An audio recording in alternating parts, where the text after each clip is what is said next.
जय हिंद दोस्तों। दोस्तों, जैसे हम सबको पता है कि सऊदी अरब ने जो पाकिस्तान को भीख दी थी वो अब सऊदी अरब वापस मांग रहा है वापस। और पाकिस्तान की तो इतनी औकात नहीं है कि वो पैसे दे सके वापस, तो उसने चाइना से वापस भीख मांगी है और चाइना से बोला है कि भैया हमें पैसे दो, इनको कुछ वापस कर रहे हैं क्योंकि पाकिस्तान की इतनी औकात है नहीं कि वो एक बार में पूरे के पूरे पैसे उनको वापस कर सके।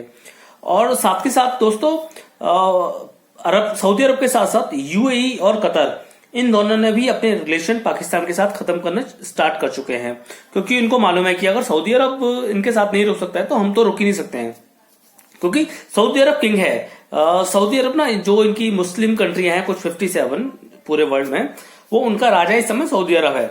सऊदी अरब में ही इनका ओआईसी करके एक संस्था है इनकी, जो कि जिसका मेन ऑफिस सऊदी अरब के जेद्दा में है। तो इसके अलावा चाइना बोलता है कि आपको पैसे चाहिए और लो, कितने चाहिए और लो, बस एग्रीमेंट करते जाओ कि अब ये कॉलोनी मेरी हो गई, अब ये रोड मेरा हो गया और ये बंदरगाह मेरा हो गया, लिखते जाओ और मेरे से पैसे लेते जाओ, उसको कोई प्रॉब्लम नहीं है। लेकिन साथ के साथ चाइना भी जो पैसे दे रहा है वो भी फ्री में नहीं दे रहा है, वो भी ब्याज पे पैसे दे रहा है और उसने भी अपनी ब्याज मांगना चालू कर दिया है अभी पाकिस्तान से। तो अभी पाकिस्तान के पास अमेरिका और सऊदी अरब, मस्कट, कुवैत, यूएई, चाइना, इन सब से पाकिस्तान ने ना उधार पैसा लिया हुआ है और वो सिर्फ और सिर्फ इनकी ब्याज चुका पा रहा है। वो इनका मूल कभी भी वापस नहीं कर पाएगा, जैसे उम्मीद लगाई जा रही है। शायद ये ब्याज भी वापस ना कर पाए, जो इस समय हालत है पाकिस्तान की। लेकिन ये बात क्या करते हैं कि हम एक परमाणु न्यूक्लियर पावर है, हम बात ये करते हैं कि हम न्यूक्लियर पावर है, हमारे पास परमाणु बम है।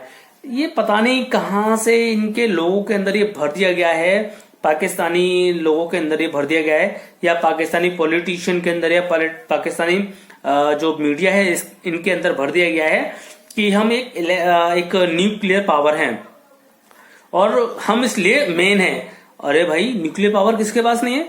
न्यूक्लियर पावर ज्यादा से ज्यादा सारी कंट्रियों के पास न्यूक्लियर पावर है और पता नहीं ये कहां से शोर मचाते रहते हैं। इनके पास घर में खाने के लिए नहीं है, लेकिन हाँ ये बोलने के लिए कि हम न्यूक्लियर पावर है। ये इनका एक सीधा सा हिसाब है, ये बोलते हैं कि हम घास की रोटी खा लेंगे। शोएब अख्तर का बयान है कल का ही, शोएब अख्तर ने बोला है कि मैं घास की रोटी खा लूंगा लेकिन मैं इंडिया को खुश नहीं देख सकता।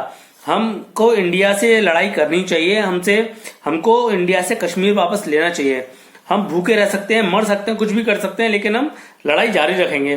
तो ये तो इनकी मानसिक सोच है और आप अंदाजा लगा सकते हैं कि पाकिस्तान इस समय किस कंडीशन में है और कहां जा रहा है।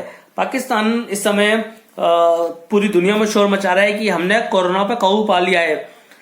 अमेरिका जैसी कंट्री कोरोना पे काबू नहीं पा रही है और पाकिस्तान जैसा भिखारी देश बोलता है कि हमने कोरोना पे काबू पा लिया है। इनसे पूछिए जरा कोई कि भैया आपके यहाँ टेस्टिंग कितनी हो रही है, आप कितने लोगों को टेस्ट करते हो? आपके पास तो टेस्टिंग किट ही नहीं है एक भी, आपके यहाँ टेस्टिंग ही नहीं हो रही है कुछ भी, तो मरीज कहां से निकलेंगे?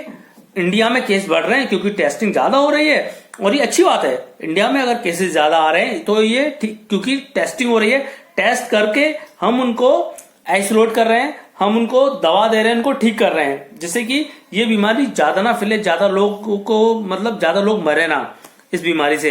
और अमेरिका में भी यही हो रहा है, वहां पर भी टेस्टिंग ज्यादा हो रही है तो ज्यादा निकल रहे हैं। पाकिस्तान में कल को टेस्टिंग होगी ना तो पाकिस्तान तो अमेरिका को भी पीछे छोड़ देगा कोरोना के मामले, क्योंकि वहां पर आपने देखा है कि वहां पर लोग इतनी पढ़े लिखे हैं ही नहीं, गवार लोग हैं वहां पर, तो कि उनको पता ही नहीं कि कैसे मास्क लगाना है कि नहीं लगाना है और कैसे रहना है। तो बाकी का ऊपर वाला जाने क्या होने वाला है आगे। बाकी का कुछ भी और होगा तो मैं आपको अपडेट करूंगा। मेरा चैनल सब्सक्राइब कीजिए। Thank you. जय हिंद।